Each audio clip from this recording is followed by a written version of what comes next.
আসসালামু আলাইকুম প্রিয় দর্শক, নিঃসন্দেহে দেশের গণতন্ত্র, রাজনৈতিক উৎকর্ষতা, মানবাধিকার, আর্থসামাজিক ব্যবস্থা সবকিছুর সঙ্গেই সাংবাদিকতার দায়িত্বশীলতা জড়িয়ে রয়েছে। কিন্তু সেই দায়িত্বশীলতা নিয়ে সাংবাদিকদের মেরুদণ্ড কতটা সোজা কিংবা কতটা বাঁকা এ নিয়ে যখন প্রশ্ন তোলেন এইসব বিষয়ে প্রশ্নবিদ্ধ কোনো ব্যক্তি, তাহলে বিষয়টি কেমন? আমি বলছি, অন্তর্বর্তী সরকারের প্রধান উপদেষ্টার প্রেস সচিব জনাব শফিকুল আলম সাহেব বেশ জ্ঞানগর্ভ কথা উচ্চারণ করেছেন। তিনি কি নিজের বা সরকারের দিকে তাকিয়ে কথাগুলো বলেছেন? এবং একই ধরনের কথা বলেছেন বিএনপি মহাসচিব মির্জা ফখরুল ইসলাম আলমগীর। তিনিও সাংবাদিকদের নীতি নৈতিকতা নিয়ে প্রশ্ন তুলেছেন। কিন্তু আসলে কি বলেছেন আর কি হচ্ছে এখন এই মুহূর্তে, বিশেষ করে প্রেস সেক্রেটারি শফিকুল আলম যা যা বলেছেন। শনিবার জাতীয় প্রেস ক্লাবে একটি অনুষ্ঠান ছিল, বরেণ্য সাংবাদিক, আমি নিজেও এই মানুষটাকে বরেণ্য হিসেবে নিজে মনে করি এবং তার প্রতি আমার অতল শ্রদ্ধা। সাংবাদিক মাহফুজুল্লাহর যে মরণোত্তর 21 পদক পেলেন সে বিষয়ে একটি অনুষ্ঠান ছিল। সেখানে বিএনপি মহাসচিব মির্জা ফখরুল ইসলাম আলমগীর বলছেন যে আজকালকার অনেক সাংবাদিক নিজের আখের গোছানোর জন্য দালালি করেন। কথাটা বলা ভালো হলো না, তারপরেও বলতে হলো। বাড়ি ঘর প্লট সব জোগাড় করেন। এবং একই টাইপের কথা বলেছেন প্রধান উপদেষ্টা প্রেস সচিব শফিকুল আলম। তিনি বলছেন বাংলাদেশে মেরুদণ্ডওয়ালা সাংবাদিক পাওয়া খুব মুশকিল। আমার এই কথাগুলো বলার নিশ্চয়ই মানে আছে বা কিছু ব্যাখ্যা রয়েছে, এই জন্যই এই বিষয়টা অবতারণা করলাম।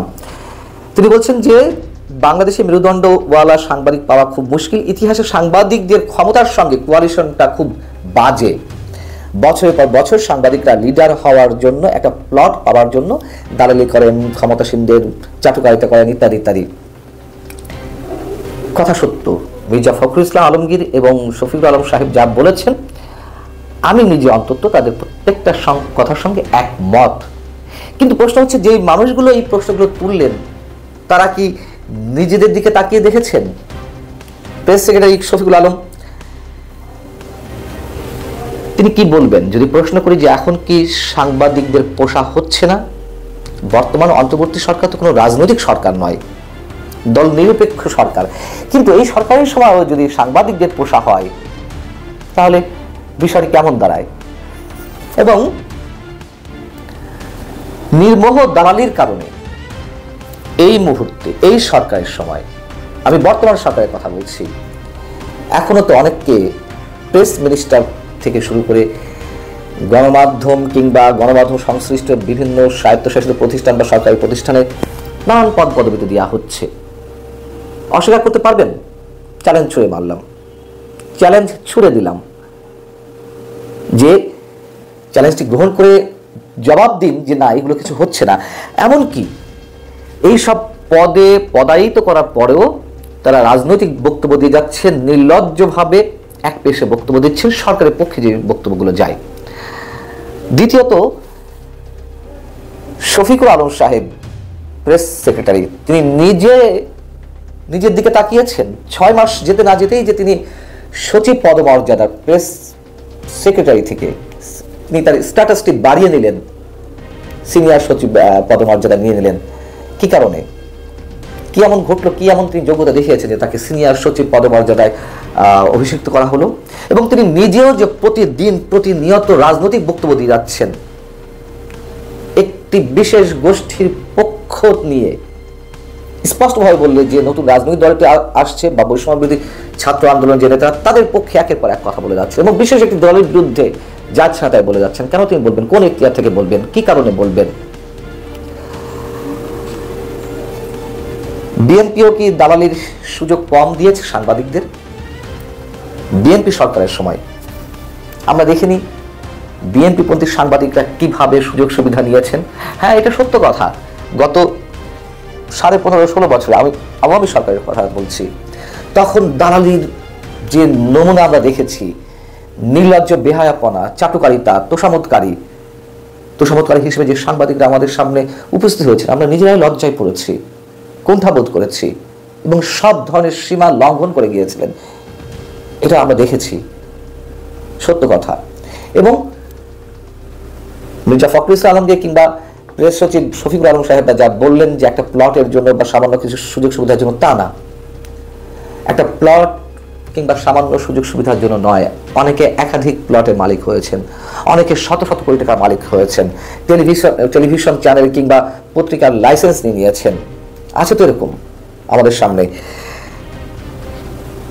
এবং মেরুদণ্ডওয়ালা সাংবাদিক খুঁজে পাওয়া যায় না, যে কথাটি তারা দুজনেই বলেছেন। আচ্ছা, মেরুদণ্ডওয়ালা সাংবাদিকও বা কিভাবে খুঁজে পাওয়া যাবে? আমার এই কথা দিয়ে আবার প্রমাণ করার কেউ চেষ্টা করবেন না যারা মেরুদণ্ড সম্পন্ন নন বা যারা দুর্নীতিবাজ, তাদের পক্ষে বলছি। কিন্তু বাস্তবতা হচ্ছে মেরুদণ্ড সোজা রেখে কথা বলতে গেলে বা সাংবাদিকতা করতে গেলে তার পেশায় টিকে থাকা সম্ভব। এই সরকারের আমলেই যে কতজনকে চাকরিচ্যুত করা হয়েছে তার হিসেব কেউ জানেন?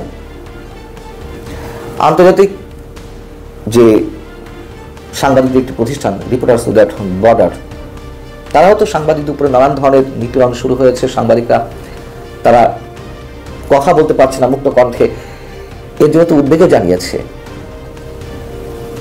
শুধু মেরুদণ্ড সোজা করে পেশায় টিকে থাকতে গেলে অনেককে কত ধরনের খেসারত দিতে হচ্ছে, সেই জবাবটা কি শফিকুল আলম সাহেবরা দিবেন না? নিশ্চয়ই।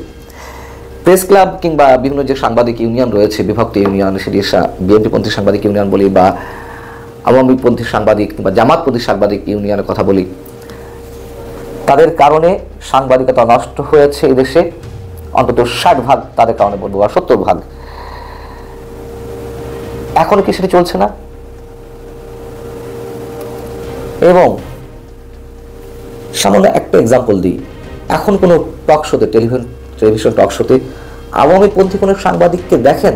আওয়ামী রাজনীতিতে যারা বিশ্বাসী, যাদের বিরুদ্ধে কোনো দুর্নীতির অভিযোগ নেই, যাদের বিরুদ্ধে কোনো ধরনের সুযোগ সুবিধা নেওয়ার অভিযোগ নেই, এমন সাংবাদিক আমরা কয়জনকে দেখছি? অতএব শফিকুল আলম সাহেবরা বড় বড় কথা বলতে পারবেন, নীতি কথা শোনাবেন, কিন্তু নিজেদের দিকে তাকাবে না। এটাই বাস্তবতা। আর এই কারণেই বাংলাদেশের সাংবাদিকতা আমি খুব বেশি উৎকর্ষতার দিকে যাবে এমন আশা আমি কখনোই করতে পারছি না, আপাতত এই মুহূর্তে তো নয়। আল্লাহ হাফিজ।